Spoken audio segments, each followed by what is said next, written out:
شاعری میں علامت یعنی سمبل اور علامتی شاعری یعنی سمبولک پوئٹری کے بیچ کیا فرق ہے؟ کس طرح کسی لفظ کو سمبل کی طرح استعمال کیا جاتا ہے؟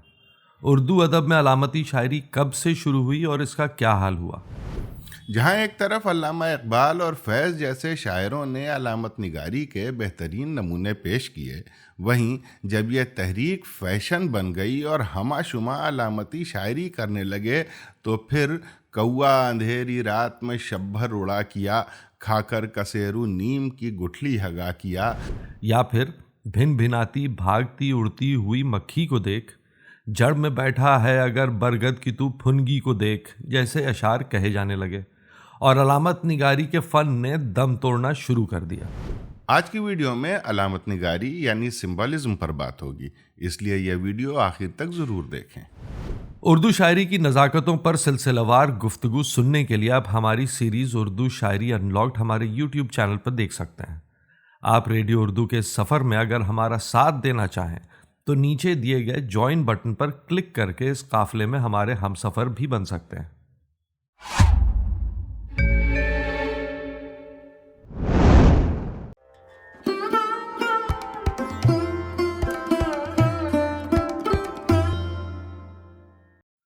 آدھا ورز ناظرین، آپ کی خدمت میں آپ کا خدمتگار عفیف سراج اور بابر امام حاضر ہیں۔ ریڈیو اردو کی سیریز اردو شاعری انلاکڈ کے نئے ایپیسوڈ میں آپ کا خیر مقدم ہے۔ آج کی گفتگو علامتی شاعری اور شاعری میں علامتی عناصر کے فرق پر ہے، یعنی سمبولک پوئٹری اور سمبلز ان پوئٹری کے درمیان فرق پر بات ہوگی۔ آپ سے گزارش ہے کہ اس ویڈیو کو آخر تک ضرور دیکھیں اور ہمیں اپنے کمنٹ سے آگاہ کریں۔ علامت پر بات کرنے سے پہلے آئیے دیکھتے ہیں مرتضی اظہر رضوی صاحب کی ایک علامتی نظم۔ اس نظم کا عنوان ہے تیلیوس۔ نظم ملاحظہ فرمائیں۔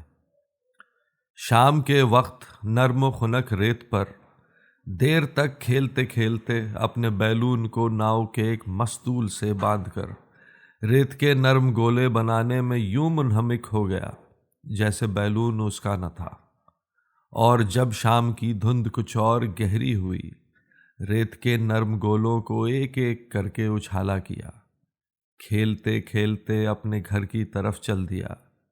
کس قدر لاؤبالی تھا وہ۔ تیلیوس کیا ہے؟ اس نظم کا عنوان تیلیوس کیوں ہے اور تیلیوس کے حوالے سے شاعر نے کون کون سی علامتیں قائم کی ہیں، اس پر اسی ویڈیو میں آگے بات ہوگی۔ لیکن اس سے پہلے آئیے ہم سمجھنے کی کوشش کرتے ہیں کہ علامت کیا ہے۔ علامت نگاری یعنی سمبلزم زبان کی ایک ترکیب ہے جس کی مدد سے بنا اس مخصوص چیز کا نام لیے ہوئے کوئی بات اس طرح بیان کر دی جاتی ہے کہ وہ چیز اپنی زیادہ سے زیادہ خصوصیات کے ساتھ کم سے کم الفاظ میں سننے والے یا پڑھنے والے کی سمجھ میں آ جائے۔ مثال کے طور پر دیکھ تو دل کے جاں سے اٹھتا ہے، یہ دھواں سا کہاں سے اٹھتا ہے۔ اس شعر کے دوسرے مصرے میں میر صاحب نے دھوئیں کو علامت کے طور پر استعمال کیا ہے۔ ہماری زبان میں عموماً محاورے کے طور پر دھواں اٹھنا کئی معنی میں استعمال ہوتا ہے، مثلاً جلنے، حسد کرنے، فنا ہونے، بکھرنے، ضائع ہونے، کسی راز کے رفتہ رفتہ افشا ہونے کی کیفیت وغیرہ۔ اس طرح مصرع ثانی میں دھواں کہاں سے اٹھتا ہے سے کئی طرح کی صورتحال، حادثہ یا واقعہ سمجھا جا سکتا ہے۔ ساتھ ہی دھواں سا یعنی دھوئیں جیسا کہنے کی وجہ سے نالا اور فغاں جیسے معنی بھی اس میں شامل ہو جاتے ہیں۔ اس طرح ہم دیکھ سکتے ہیں کہ کئی طرح کی بات میر صاحب نے چند الفاظ میں سمیٹ دی۔ اب شعر سننے والا یا پڑھنے والا اپنے فہم، تجربے یا موجودہ حالات زمانہ کے اعتبار سے اس شعر کا معنی نکال سکتا ہے۔ جب کوئی شاعر یا مصنف الفاظ کو علامت یا سمبل کی طرح استعمال کرتا ہے تو اس کی بات میں تہداری یا بلاغت پیدا ہو جاتی ہے۔ اس میں شک نہیں کہ دنیا کے ہر ادب میں سمبلزم کا خوب استعمال ہوا ہے، خواہ وہ مذہبی ادب ہو یا غیر مذہبی ادب، لیکن اردو زبان میں ایک تحریک کے طور پر علامت نگاری کی ابتدا 20ویں صدی میں ہوئی۔ لفظ علامت انگریزی کے لفظ سمبل کا ترجمہ ہے، جو کہ یونانی زبان کے لفظ سمبولون سے انگریزی میں آیا ہے۔ یونانی زبان میں سمبولون کا مطلب ہوتا ہے ایک نشانی جس سے کسی چیز کا اندازہ ہوتا ہے۔ جب ہم اردو لغت میں اس لفظ کا معنی تلاش کرتے ہیں تو ہمیں اس کے ہم معنی الفاظ میں نشان، کنایا، اشارہ جیسے الفاظ ملتے ہیں۔ آگے بڑھنے سے پہلے ذرا علامت نگاری کی تاریخ پر ایک نظر ڈالتے چلیں۔ علامتیں یا سمبل شاعری میں ابتدا سے ہی موجود ہیں، لیکن 19ویں صدی میں علامتی شاعری کی شروعات فرانس میں 1885 کے آس پاس ہوتی ہے، اور چارلس بوڈیلیر کو اس کا بانی تصور کیا جاتا ہے، اور ان کے ساتھ رمبو اور اسٹیفین مالامے نے اس کو ایک شکل دینے کی کوشش کی۔ مالامے کہتا ہے کہ کسی چیز کا نام لینا نظم کی دلکشی کو 3/4 ختم کر دیتا ہے، کیونکہ نظم اس طرح تخلیق کی جاتی ہے کہ وہ اس چیز کا نام دھیرے دھیرے خواب کی مانند ظاہر کرے۔ خیر، یہاں سے علامتی شاعری پورے یورپ میں پھیل جاتی ہے۔ ایلیٹ اور ییٹس جیسے شاعروں کے ساتھ ساتھ ورجینیا وولف اور جیمز جوائس جیسے رائٹرز بھی اس کے اثر میں آتے ہیں، اور دھیرے دھیرے سمبولزم ہندوستان میں بھی داخل ہوتا ہے۔ جہاں علامہ اقبال گوٹے کی فلسفی آف سمبلز اور نیتشے کے سپرمین کے سمبل سے متاثر ہوتے ہیں، وہیں فیض احمد فیض پر اوڈن اور نیرودا کے سمبولزم کا جادو چل جاتا ہے۔ لیکن جہاں نیتشے کا اوبرمینش یا سپرمین نفسیاتی طور پر بالا تر ہے اور اپنے تجربات کی بنیاد پر اپنے اقدار تیار کرتا ہے، وہیں علامہ اقبال کا مرد حق، مرد مومن یا قلندر خلق کا خدمتگار ہے، اور جو حق کے راستے سے نہیں ہٹتا اور نہ ہی اپنے اقدار خود تیار کرتا ہے۔ غرض یہ کہ ہندوستانی شاعر یورپ کے سمبولک پوئٹری سے متاثر تو ہوئے، لیکن انہوں نے اپنی زبان، فلسفے اور ضرورت کے مطابق اپنے سمبلز تیار کیے اور انہیں اپنی بات کہنے کا وسیلہ بنایا۔ لٹریچر میں علامت ایک بہت وسیع یا ملٹی ڈائمینشنل تصور ہے۔ یہ محض اشارہ، کنایا، تمثیل نہیں ہے۔ جب کسی لفظ کو علامت کے طور پر استعمال کیا جاتا ہے تو وہ لفظ تاریخی پس منظر، حیثیت، محاورے کا نظام، منظر کی کیفیت، لہجہ، تشبیہ جیسے سینکڑوں عنوانات کا بیک وقت احاطہ تو کرتا ہی ہے، ساتھ ہی ساتھ ایسے جذبے جنہیں بیان کرنا ممکن نہ ہو انہیں بھی کمیونیکیٹ کر دیتا ہے۔ اردو کے کلاسیکی ادب میں بھی علامتیں خوب ملتی ہیں۔ مثال کے طور پر شیخ، واعظ، بت خانہ، صنم، دشت و صحرا وغیرہ یہ وہ الفاظ ہیں جو بطور علامت استعمال کیے گئے ہیں۔ تشبیہ، استعارہ، مجاز مرسل، کنایا وغیرہ سارے کے سارے مختلف سطح کی علامتیں ہیں۔ علامت کی ایک خوبی یہ بھی ہے کہ ان میں انسانی زبان اور تہذیب کی طرف مسلسل تبدیلی آتی رہتی ہے، یعنی سمبلز لینگویج اور کلچر کی طرح لگاتار چینج ہوتے رہتے ہیں۔ مثال کے طور پر پردہ سیمی یا روپہلا پردہ سینما کی علامت بن گئے، حالانکہ کلاسیکی ادب میں اس سے مختلف معنی سمجھے جاتے تھے۔ جیسا کہ ہم نے پہلے عرض کیا کہ اردو شاعری میں علامتوں کا استعمال تو تب سے ہی ہو رہا ہے جب سے شاعری شروع ہوئی، لیکن یہ کسی تحریک کے تحت نہیں تھا۔ 20ویں صدی میں انگریزی کے راستے علامت نگاری باقاعدہ طور پر ایک تحریک کی صورت میں اردو ادب کا حصہ بنی۔ اس کے اولین شاعروں میں علامہ اقبال جیسے شاعر ہیں جنہوں نے شاہین، جگنو، آدم اکبر وغیرہ جیسی علامتوں کو جنم دیا۔ ان کے علاوہ فیض احمد فیض، مجید امجد جیسے سینکڑوں شاعروں نے باقاعدہ علامتی شاعری کی اور خوب علامتیں قائم کی۔ فیض نے اپنی شاعری میں زندان، زنجیر، سحر وغیرہ جیسے الفاظ کو علامت کے طور پر استعمال کیا۔ دیکھتے ہی دیکھتے بہت کم عرصے میں علامت نگاری وبا کی طرح ہندوستان اور پاکستان کے شاعروں اور مصنفین میں پھیل گئی۔ آج اردو شاعری میں جدیدیت کے نام پر جو کچھ ہو رہا ہے، اسی طرح علامت نگاری کے نام پر اس زمانے میں شروع ہو گیا تھا۔ چند مثالیں ملاحظہ فرمائیے۔ مرغ جاں کو توڑے گی بلی تیرے دروازے پر، رخت تن کو کاٹے گا چوہا تمہاری ناک کا، یا پھر سورج کو چونچ میں لیے مرغا کھڑا رہا، کھڑکی کا پردہ کھینچ دیا، رات ہو گئی۔ اس قسم کی شاعری کے جواب میں رضا نقوی واہی نے ایک نظم تحسین جدید لکھی، اس کا بھی لطف لیتے جائیے۔ مقطع غزل کا عرض ہے۔ ارشاد: کیا خوب کس غضب کا ہے یہ اجتہاد فن، رسم کہن میں رد و بدل کر رہے ہیں واہ، مقطع سے ابتدائے غزل کر رہے ہیں واہ، واللہ ایک انوکھی پہل کر رہے ہیں واہ، جدت اسی کا نام ہے شاباش شاد باش، زندہ روایتوں کی کہاں تک اٹھے گی لاش، اچھا سنائیے ہمتن گوش بزم ہے۔ حضرات ایک ذرا سی توجہ کی ہے طلب، سورج کو چونچ میں لیے مرغا کھڑا رہا۔ کیا خوب واہ واہ، مصرع ہے بے پناہ تخلص بھی بے نظیر، سورج ہو یا کہ مرغ ہو یا چونچ مرغ کی، ہر ایک لفظ پر ہے تخلص کا اشتباہ، ایہام کا یہ حسن یہ معنی کی رمزیت، اللہ کے سروج پہ پہنچی جدیدیت۔ حضرات عرض ہے، سورج کو چونچ میں لیے مرغا کھڑا، واہ واللہ کیا جدید تخیل ہے مرحبا، منقار گل میں عارض بلبل ہے مرحبا، اس ندرت کلام کے قربان جائیے، اس فکر تیز گام کے قربان جائیے، واہ واہ اللہ رے دیو قامتی مرغ کے خیال، سورج کو جو سمجھ کے چنا یا مٹر کی دال، منقار میں لیے ہوئے دن بھر کھڑا رہا، واہ واہ۔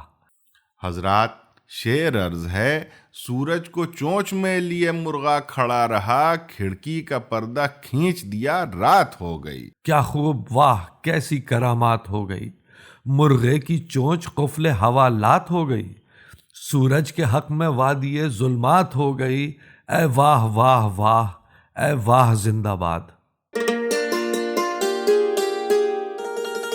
اب آئیے یہ سمجھتے ہیں کہ شاعری میں علامت اور علامتی شاعری میں کیا فرق ہے۔ 20ویں صدی سے پہلے بھی شاعر علامتوں کا استعمال کثرت سے کر رہے تھے، استادوں کے کچھ نمونے ملاحظہ فرمائیے۔ میر صاحب کہتے ہیں، پتا پتا بوٹا بوٹا حال ہمارا جانے ہے، جانے نہ جانے گل ہی نہ جانے باغ تو سارا جانے ہے۔ اگر اس شعر کو پوری غزل سے الگ کر کے دیکھا جائے تو اسے علامتی شاعری کہا جا سکتا ہے۔ آئیے جانتے ہیں کیوں۔ اس شعر میں زیادہ تر الفاظ ایسے ہیں جن کو اگر مختلف علامتوں کے طور پر سمجھنے کی کوشش کی جائے تو اس کے لفظی معنی کے علاوہ دیگر مفاہیم بھی نکالے جا سکتے ہیں۔ یہاں لفظ باغ کو اگر اس زمانے کی علامت مان لیں اور پتا اور بوٹا اس زمانے میں موجود لوگوں کی علامت اور گل کو محبوب کی علامت مان لیں تو معنی یہ نکلتا ہے کہ سارے زمانے کو عاشق کے حال کی خبر ہے، اگر کوئی اس کے حال سے بے خبر ہے تو وہ اس کا محبوب ہے۔ یہاں غور طلب بات یہ ہے کہ میر نے یہ نہیں بتایا کہ حال کیسا ہے، لیکن حال سے یہ بھی ظاہر ہو گیا کہ اس کا ماضی اور مستقبل زیر بحث نہیں، بلکہ اس پر آج کیا گزر رہی ہے یہ اہم ہے۔ ان ساری علامات کے استعمال سے میر نے اپنی بات کو بہت آسانی سے سننے والے تک پہنچا دیا۔ اگر آپ نے ریڈیو اردو کو اب تک سبسکرائب نہیں کیا ہو تو نیچے سبسکرائب بٹن ضرور دبا دیں۔ غالب کا ایک شعر دیکھیے، فرماتے ہیں، مقصد ہے ناز و غمزہ ولے گفتگو میں کام، چلتا نہیں ہے دشنا و خنجر کہے بغیر۔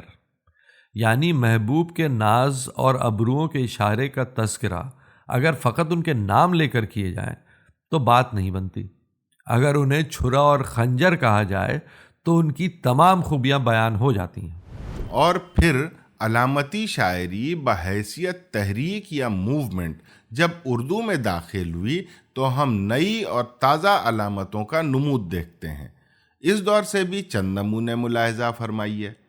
علامہ اقبال کہتے ہیں، تو شاہی ہے پرواز ہے کام تیرا، تیرے سامنے آسماں اور بھی ہیں۔ اس شعر میں لفظ شاہین اور آسمان علامت کے طور پر استعمال کیے گئے ہیں۔ یہاں شاہین سے مراد جوشیلا اور حوصلہ مند انسان اور آسمان سے مراد کامیابی، میدان عمل یا چیلنجز ہیں۔ ایک اور شعر ملاحظہ فرمائیں، پرندوں کی دنیا کا درویش ہوں میں کہ شاہین بناتا نہیں آشیانہ۔ یہاں بھی شاہین اور پرندوں کی دنیا کو اقبال نے علامت کے طور پر استعمال کیا ہے، جس کا مقصود انسانی معاشرہ ہے۔ فیض احمد فیض کا یہ شعر ملاحظہ فرمائیے، دل نا امید تو نہیں ناکام ہی تو ہے، لمبی ہے غم کی شام مگر شام ہی تو ہے۔ اس شعر میں لفظ شام علامت کے طور پر استعمال کیا گیا ہے۔ یہاں شام کے استعمال میں تنہائی، گھٹن، اکیلا پن، اندھیرا اور ظلمت جیسی کئی کیفیات ظاہر ہو رہی ہیں۔ اس کے علاوہ شام ہونا محاورے کے طور پر کسی چیز کے زوال یا فنا ہونے سے ٹھیک پہلے کے لمحوں کے لیے بھی استعمال کیا جاتا ہے۔ اس طرح اس شعر میں شام ایک علامت کے طور پر موجود ہے۔ جان ایلیا کا مشہور زمانہ شعر ملاحظہ کریں۔ کون اس گھر کی دیکھ بھال کرے، روز ایک چیز ٹوٹ جاتی ہے۔ اس شعر کے پہلے مصرعے میں گھر کو ایک علامت کے طور پہ سمجھا جا سکتا ہے۔ گھر وہ جگہ ہے جہاں حیات وجود میں آنے کے بعد آباد ہوتی ہے۔ یعنی یہ کائنات ایک گھر ہے جہاں ٹوٹنے یا تخریب کا ایک سلسلہ جاری ہے۔ شاعر اس ٹوٹنے اور بکھرنے کے سلسلے سے مایوس ہو چکا ہے اور خود کو اس کی دیکھ بھال کے کام سے عاجز محسوس کر رہا ہے۔ اس کے علاوہ اگر گھر کو دل مانا جائے تو دل کے اندر موجود ارمانوں، تمناؤں، محبتوں، تعلقات اور مراسم کے مسلسل ٹوٹنے کی وجہ سے شاعر مایوس ہے۔ وہ بیزار ہو کر دل کو سنوارنے یا اسے یکجا رکھنے کا خیال چھوڑنے پر آمادہ ہو گیا ہے۔ افتخار عارف کی ایک نظم سے چند مصرے ملاحظہ فرمائیے۔ قصہ شب دو ماہتاب، زندگی کا ایک عجیب باب، ایک طرف حجاب رنگ و نور، ایک طرف جمال بے حجاب۔ یہ نظم ابتدا سے انتہا تک علامتوں سے بھری ہوئی ہے۔ یہاں اس نظم کی تشریح یا اس پر تبصرہ مقصود نہیں، بلکہ موجودہ دور میں علامتی شاعری کی مثال پیش کرنا ہے۔ اگر آپ نے یہ نظم نہیں پڑھی ہے تو اسے ضرور پڑھیں اور ہمیں کمنٹ کر کے بتائیں کہ اس میں موجود علامتوں سے آپ نے کیا معنی نکالا۔ ہم نے میر تقی میر سے لے کر افتخار عارف تک کی مثالیں پیش کیں تاکہ علامت نگاری کی وضاحت ہو پائے۔ علامت نگاری کے ضمن میں تقریباً تمام ناقدین کی یہ رائے ہے کہ علامت بیان کا ایک ایسا عنصر یا ایلیمنٹ ہے جو اپنی وسعت اور اختصار یعنی ورسٹیلٹی اور بریوٹی دونوں ہی صورت میں ہمہ گیر یعنی یونیورسل ہوتا ہے۔ علامت کا استعمال انفرادی اور اجتماعی یعنی انڈیویجول اور کلیکٹیو دونوں طرح سے ہو سکتا ہے، اور جب اس کا استعمال انفرادی یا انڈیویجول ہوتا ہے تو اسے شعری علامت کہا جا سکتا ہے۔ 20ویں صدی میں اگر بہار کے ادبی افق کے شاعروں پر ایک نظر ڈالیں تو اجتباء رضوی، جمیل مظہری اور پرویز شاہدی جیسے شاعر نظر آتے ہیں جنہوں نے اپنی شاعری میں علامتیں قائم کی ہیں۔ اجتباء رضوی کے یہاں مرد فقیر اور گلیم پوش حجازی جیسی علامتیں ملتی ہیں۔ اسی طرح جمیل مظہری کے یہاں خودی لفظ کو عظمت آدم کے مختلف حوالوں میں کثرت سے استعمال کیا گیا ہے۔ آئیے اجتباء رضوی کی نظم مرد فقیر دیکھتے ہیں۔ ہم کو کل احباب نے آ کر بازاروں کے حال سنائے، کچھ نیلامی مال کے تاجر راہ پتھے ایک بھیڑ لگائے، مال یہیں لو بڑھ نہ چلو ان لوگوں کا اصرار یہ تھا، خلقت تھی افلاس کی ماری اور سستا بازار یہ تھا۔ اتنے میں اس راہ گزر پر راہ نکلا ایک مرد فقیر، سوز کلیمی برق تجلا جس کے لبے جنبا میں اسیر، دیس کی دھن میں پردیسی بے تاب تھا چلتا جاتا تھا، دور بہت جانا تھا اسے اور سورج ڈھلتا جاتا تھا، بھیڑ پکاری سب ٹھہرے ہیں تم بھی یہیں ٹھہرو بابا، اس نے کہا چلنا ہے مجھے چلنے کا رستہ دو بابا۔ اس نظم میں اجتباء رضوی نے تمام مرکزی الفاظ کو بطور علامت استعمال کیا ہے، مثلاً بازار، نیلامی، مال، تاجر، مرد فقیر، دیس، پردیس۔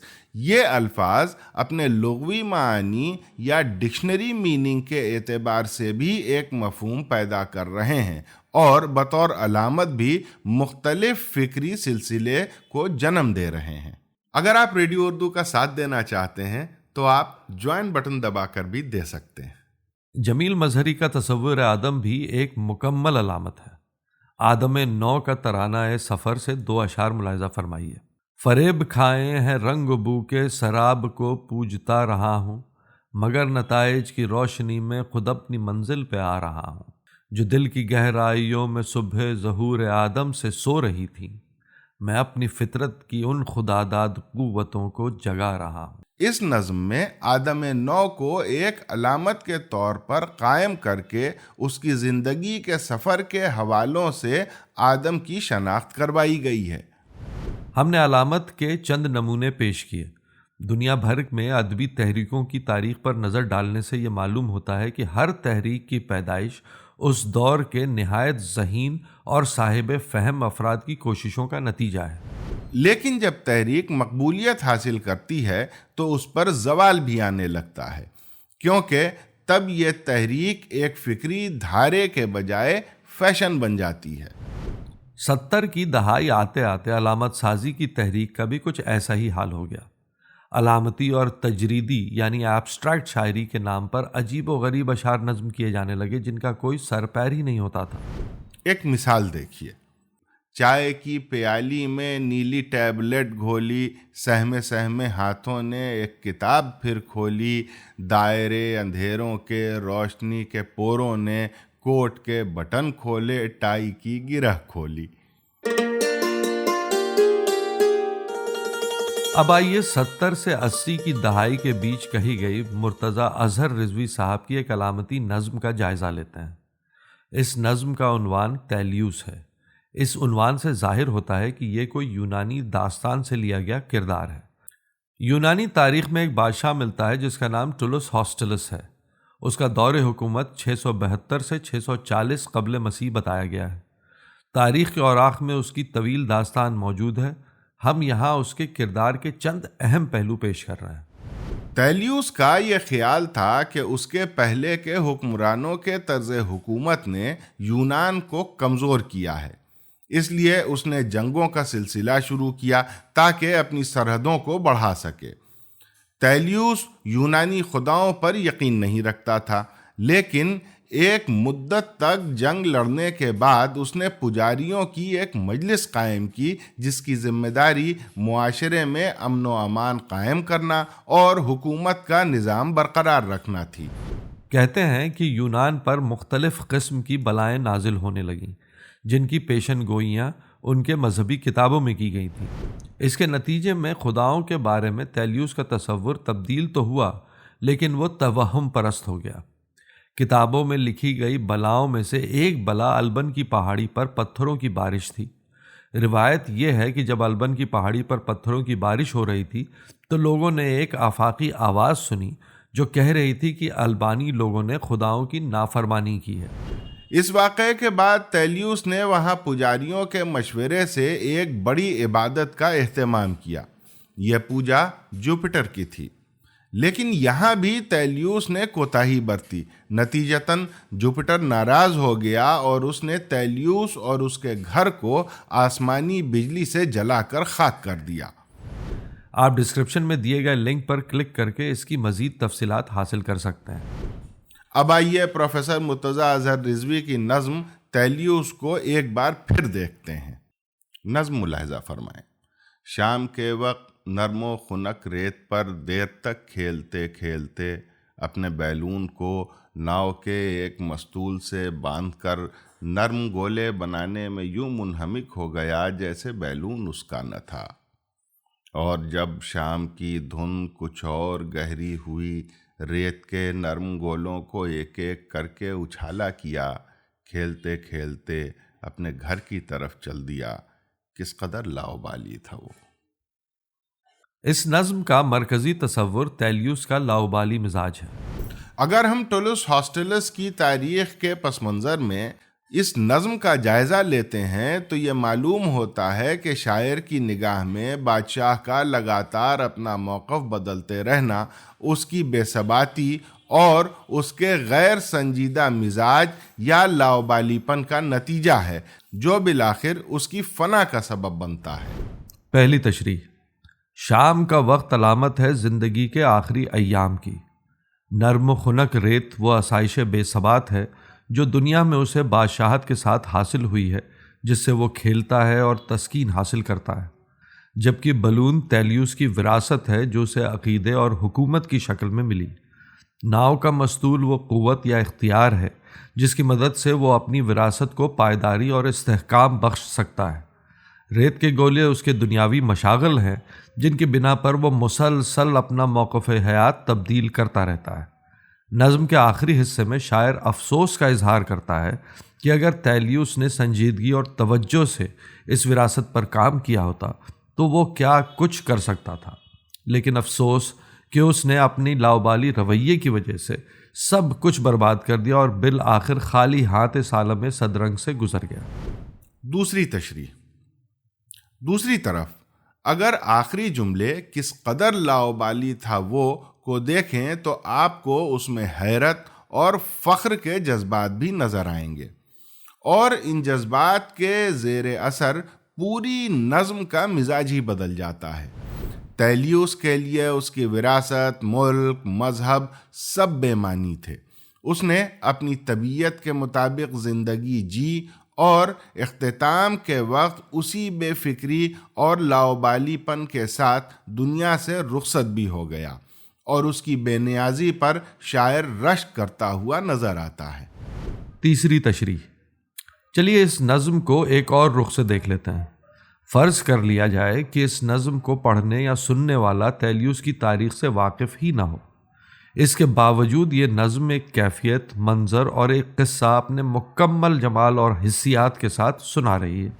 یعنی یہ نظم ایک ایسے بچے کی کہانی ہے جو شام کے وقت سر ساحل کھیلتا ہے اور اندھیرا بڑھنے پر بے پرواہی سے گھر چلا جاتا ہے۔ تیلیوس کے تصور کے بغیر بھی بچہ دنیا میں انسان کی آمد کی علامت ہے۔ نرم و خنک ریت وہ دنیا ہے جو وقتی طور پر اسے میسر ہوتی ہے۔ بلون وہ تمام قوتیں ہیں جو اسے فطرت نے بخشی ہیں۔ ریت کے گولے بنانا اور پھر اسے ہوا میں اچھال دینا انسانوں کے ذریعے تعمیر و تخریب کا ایک مسلسل عمل ہے، اور پھر اس دنیا کی تمام لذتوں سے جی بھر جانے اور اس سے بیزار ہو کر اپنے گھر کو لوٹ جانے کا عمل پیش آتا ہے، یعنی اپنی اصل کی طرف مراجعت کر لینا۔ گویا یہ نظم عنوان کے بغیر بھی اپنے علامتی نظام میں ایک مکمل بات بیان کر رہی ہے۔ عموماً علامتیں کسی بالارادہ کاوش کا نتیجہ نہیں ہوتی، بلکہ ہماری تہذیب سے نکل کر پہلے زبان کا حصہ بنتی ہیں اور پھر ادب میں شامل ہو جاتی ہیں۔ مثال کے طور پر گل و بلبل، لیلا مجنو، مرلی دھر، سوہنی مہیوال وغیرہ۔ یہ علامتیں تاریخی واقعات، قصوں، کہانیوں، مذہبی کتابوں، موسموں، رسم و رواج کی زمین سے نمود پاتی ہیں۔ ان علامتوں سے کوئی احساس، کوئی فکری دھارا یا فلسفہ یا پھر کوئی جمالیاتی پہلو جیسے مختلف عنوانات استعمال کی بنا پر وابستہ ہوتے چلے جاتے ہیں، جس کے سبب ان میں پہلوداری پیدا ہوتی جاتی ہے۔ جب الفاظ علامت کی شکل اختیار کر لیتے ہیں تو اقبال، فیض وغیرہ جیسے ذہین افراد ان علامتوں کو اس طرح استعمال کرنے کی کوشش کرتے ہیں کہ ان میں نئے معنی پیدا ہو جائیں۔ ترقی پسند تحریک کے آنے تک پرانی علامتوں میں نئے معنی دریافت کرنے کی کوشش کی جا رہی تھی، جیسے فیض نے لفظ قاتل کو روایتی مفہوم یعنی محبوب سے ہٹا کر سیاسی مفہوم میں استعمال کر کے پرانی علامت کو نیا رنگ دیا۔ ان کا ایک شعر ملاحظہ فرمائیے: اب احتیاط کی کوئی صورت نہیں رہی، قاتل سے رسم و راہ سوا کر چکے ہیں ہم۔ لیکن جب مغربی ادبی تحریک ہندوستان میں داخل ہوئی تو نئی علامتیں جیسے فصیل، حصار، جزیرہ، بادبان، کھیل، کمہار، روشنی وغیرہ گڑھی جانے لگیں۔ یہ ایک بالارادہ عمل تھا، یعنی نئی علامتیں تیار کرنے کا ایک کانشیس ایفرٹ تھا۔ مغربی ادب کے شاعروں نے علامتوں کے پرانے معنی سے صرف بغاوت نہیں کی، بلکہ پرانی علامتوں کو یکسر ترک کرتے گئے اور جدید علامتیں بنانے لگے، جبکہ بر صغیر کے شاعروں اور ادیبوں نے پچھلی علامتوں سے کسب فیض بھی کیا اور انہی سے نئی علامتیں اور مفاہیم پیدا بھی کیے۔ اس ترکیب نے زبان کی روایتی چاشنی بھی برقرار رکھی اور جدت بھی بخشی۔ پیش ہیں چند مثالیں۔ غبار شب کے پیچھے روشنی ہے لوگ کہتے ہیں، اگر یوں ہے تو یہ منظر دوبارہ دیکھتا ہوں میں۔ یا پھر وقت شبخوں کے لیے لیس ہے ہتھیاروں سے، شہر کا شہر ہی سوتا ہے جگائیں کس کو۔ دوستو، حقیقت یہ ہے کہ علامت نگاری اور علامتی شاعری بہت پھیلا ہوا مضمون ہے جس کے لیے گفتگو کا ایک مسلسل سلسلہ چاہیے، اور ہم اعتراف کرتے ہیں کہ اس گفتگو میں بہت سارے پہلو پر ہم سیر حاصل گفتگو نہیں کر پائے کیونکہ دامن وقت میں اتنی گنجائش نہیں تھی۔ بہرحال ہماری کوشش یہ رہی کہ سخن کے اس اہم ترین پہلو سے کم از کم آپ کا تعارف کروا دیں۔ اگر آپ کو ریڈیو اردو کی یہ پیشکش پسند آئی ہو تو لائک، شیئر اور سبسکرائب کریں۔ بہت بہت شکریہ۔